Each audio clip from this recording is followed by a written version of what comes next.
भूत प्रेतों में एक प्रजाति ऐसी भी होती है जिससे आप सामने टू सामने लड़ाई भी कर सकते हो।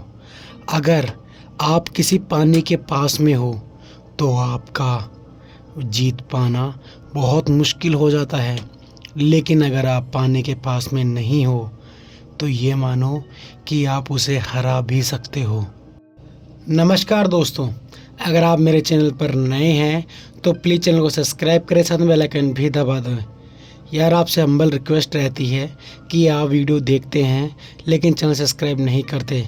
अगर आप चैनल सब्सक्राइब नहीं करोगे तो हमारा हौसला कैसे बढ़ेगा? तो हमारे हौसला बढ़ाने के लिए आप एक कमेंट करें और चैनल सब्सक्राइब करें।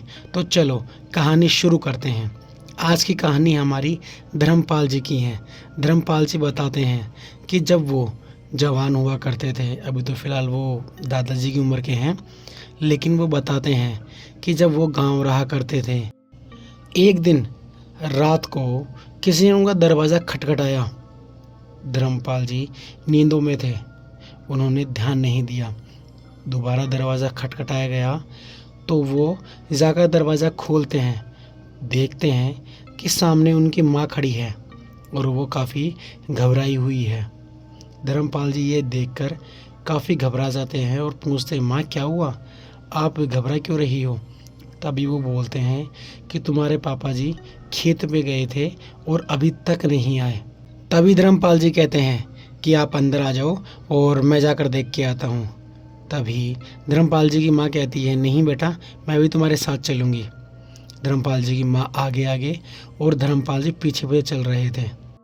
तभी धर्मपाल जी की माँ उनके खेत के अपोजिट साइड में जाने लगती है। धर्मपाल जी को समझ में नहीं आया कि आखिरकार माँ उधर क्यों जा रही है। तभी वो अपनी माँ से कहते हैं, माँ इधर नहीं जाना, अपना खेत तो सीधे है। तभी उनकी माँ कहती है, नहीं नहीं, इधर चलना है, इधर। धर्मपाल जी को समझ में नहीं आया कि आखिरकार माँ इधर दूसरी तरफ क्यों लेके जा रही है, हमारा खेत तो सामने है। धर्मपाल जी अभी तक भी नहीं समझ पाए थे कि वो एक छलावे के अंदर फंस चुके हैं। वो भी उनके पीछे पीछे जाने लगे। तभी कुछ दूर जाकर वो बैठ जाती है और कहती है, बेटा मुझे प्यास लग रही है, तुम पानी पिला दो। तभी धर्मपाल जी अपनी माँ से कहते हैं कि माँ तुम इधर क्यों लेकर आई हो, हमारा खेत तो उधर रह गया।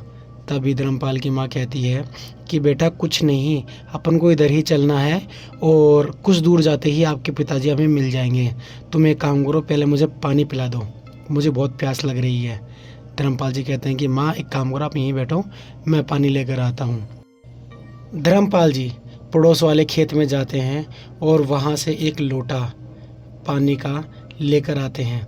जैसे ही वो लोटा उनके पास लाने वाले थे, तभी पीछे से किसी ने आवाज़ दी, अरे धर्मपाल, तू बेटा कहाँ फंस रहा है? वो छलावा है।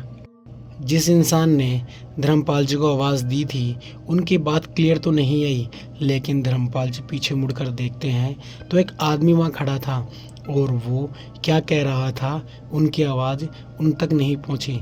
तो धर्मपाल जी उधर जाने लगे, उनकी बात सुनने की, वो क्या बोल रहे हैं। दूसरी तरफ वो जो छलावा बैठा था उनकी माँ का रूप लेकर, वो उसे आवाज़ देता है कि बेटा पहले मुझे पानी पिला दो, बेटा पहले मुझे पानी पिला दो। धर्मपाल जी बोलते हैं, माँ बस आया है, एक सेकंड, वो अंकल क्या बोल रहे हैं मैं सुन के आता हूँ।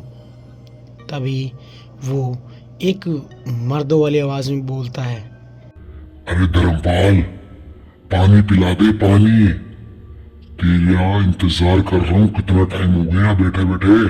तू पानी पिलाएगा या नहीं? मुझे प्यास लग रही है, पानी पिला दे धर्मपाल। यह बात जैसे ही धर्मपाल जी ने सुनी, वो पीछे घूमे और वो घबरा गए और समझ गए कि वो जो अंकल कह रहे थे वो बात ये थी कि ये छलावा है, कोई और नहीं। धर्मपाल वहाँ से भागने लगा। तभी उसकी माँ जो वहाँ बैठी हुई थी छलावे के रूप में, वो भागकर धर्मपाल के पास में आती है और जैसे ही धर्मपाल भाग रहा था तो उसके पीठ पर एक जोर से मुक्का पड़ता है और धर्मपाल जी मुंह के बल जमीन पर गिर जाते हैं।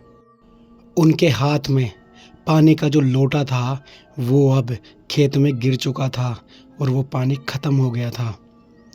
धर्मपाल जी खड़े होते हैं और बिल्कुल सीधा इधर उधर देखने लगते हैं तो वहाँ कोई भी दिखाई नहीं दे रहा था। धर्मपाल जी फिर से वहाँ भागने की कोशिश करते हैं। फिर किसी ने उनकी पीठ पर मुक्का मारा और धर्मपाल जी फिर मुंह के बल गिर गए। छलावे की एक खासियत रहती है कि जब भी आप उससे लड़ाई करोगे आप हमेशा मुंह के बल ही गिरोगे।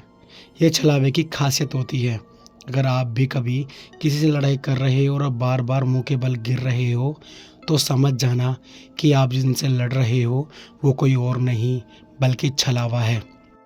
धर्मपाल जी अब बिल्कुल सीधे खड़े हो गए और अब उन्हें पता था कि इससे बचने का एक ही तरीका है, वो है इससे लड़ाई करना।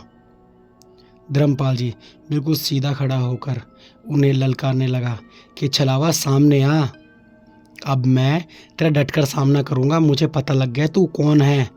तभी छलावे की हंसी आती है। आज तो तू मेरे चंगुल में फंसी गया था धर्मपाल।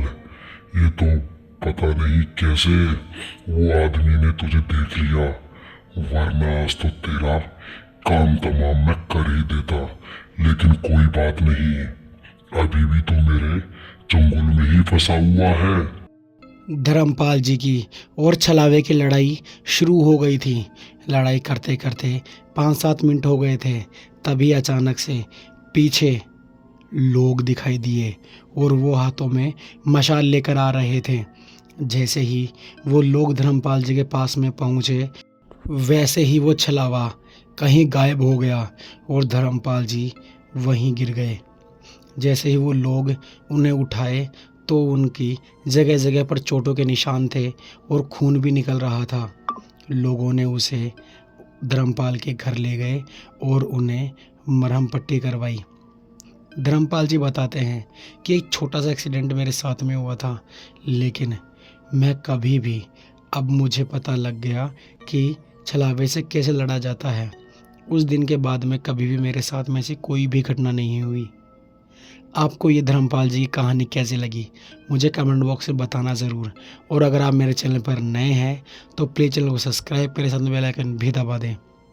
और एक बात हमेशा याद रखना कि अगर छलावा कहीं भी होगा वो आपके किसी अपने का रूप लेकर आएगा, वो किसी अनजान का रूप लेकर नहीं आता। अब ये मुझे भी नहीं पता कि आखिरकार आपके कौन अपने हैं जिनका वो रूप ले सकता है, ये कैसे होता है और छलावा ये कैसे कर सकता है।